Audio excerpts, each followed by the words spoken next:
नमस्कार दोस्तों, आप लोगों को स्वागत है हमारे चैनल पे। तो आज की इस वीडियो में बात करने वाले हैं हाई कोर्ट ऑफ पटना की तरफ से यहाँ पर जो वैकेंसी जारी किया गया है स्टेनोग्राफर के लिए, जिसमें आप लोगों को अप्लाई करने का जो डेट है 19 सितंबर तक रखा गया है।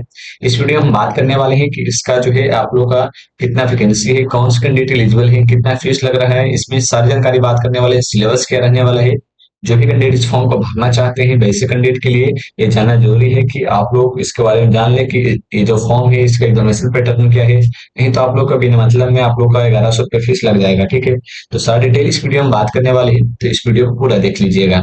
सबसे पहले बात कर लेते हैं, तो यहाँ पर जो लास्ट डेट मेंशन किया गया 19 सितंबर 2025 तक मेंशन किया गया है इस फॉर्म को भरने के लिए। स्टेनोग्राफर के लिए वैकेंसी जारी किया गया है। ग्रुप सी वैकेंसी होने वाला है, जिसमें पहले वाला आप लोग का फॉर्म मिलेगा जो आप लोग को 25,500 से लेकर 81,100 के बीच में रहने वाला है। ये जो पे मैट्रिक्स ऑफ 7 RS PRC के अनुसार होगा। ठीक है, जो plus usual allowances and admissible under the Patna court high court officer के लिए जो होता है वो होने वाला है। ठीक है, तो आप लोग जो सैलरी है वो आप लोगों को अच्छा खासा मिल जाएगा, सभी कुछ जोड़ जाड़ कर। ठीक है, इसमें कोई दिक्कत नहीं है। अब बात कर लेते हैं इसका जो है फॉर्म के बारे में।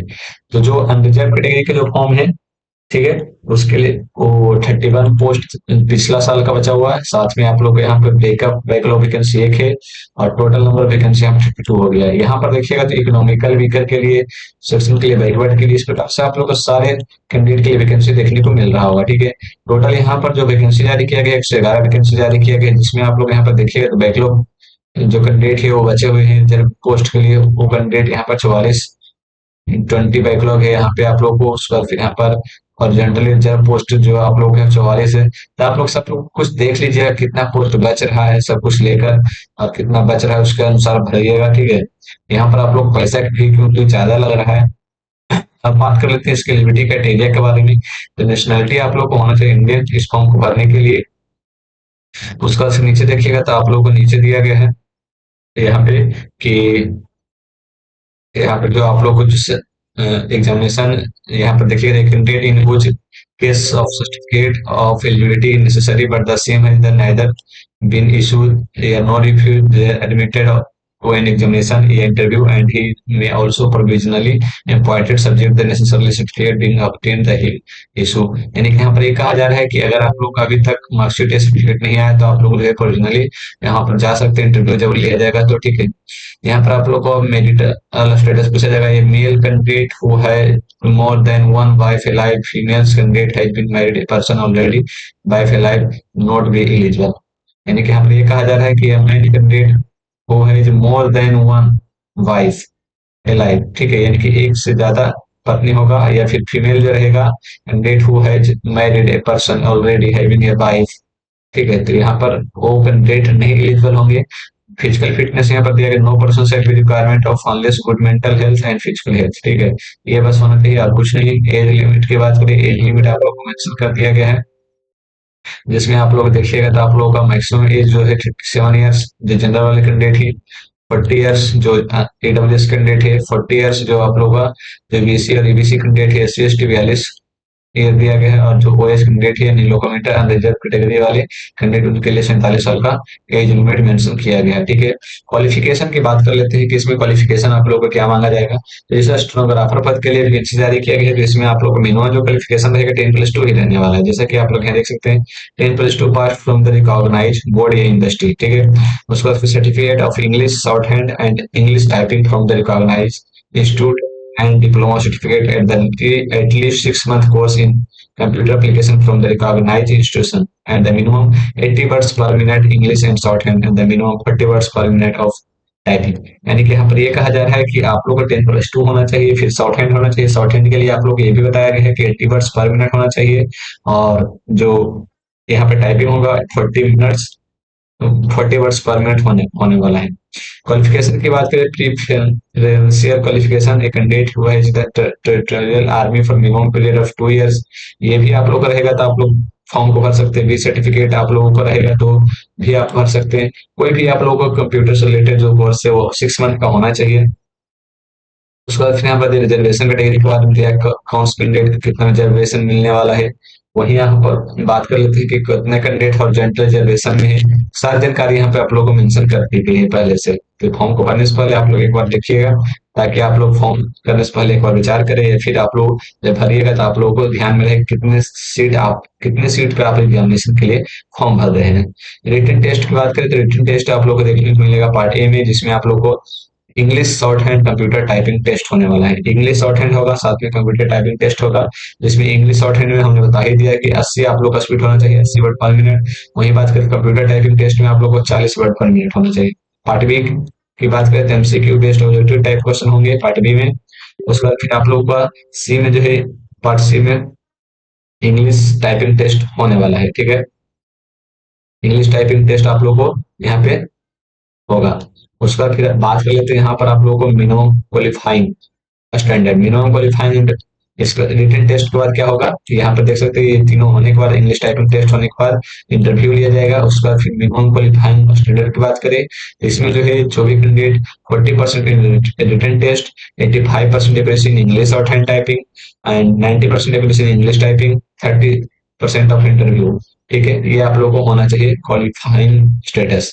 सिलेबस एंड स्किल एग्जामिनेशन की बात करें, syllabus and skill examination is enclose in exam. Examination fees आप लोग को मेंशन किया गया है। जनरल ईडब्ल्यूएस ईबीसी कैंडिडेट 1100 रुपया फीस लगेगा, वही S C S T candidate 550 रुपया फीस रखा गया है, ठीक है।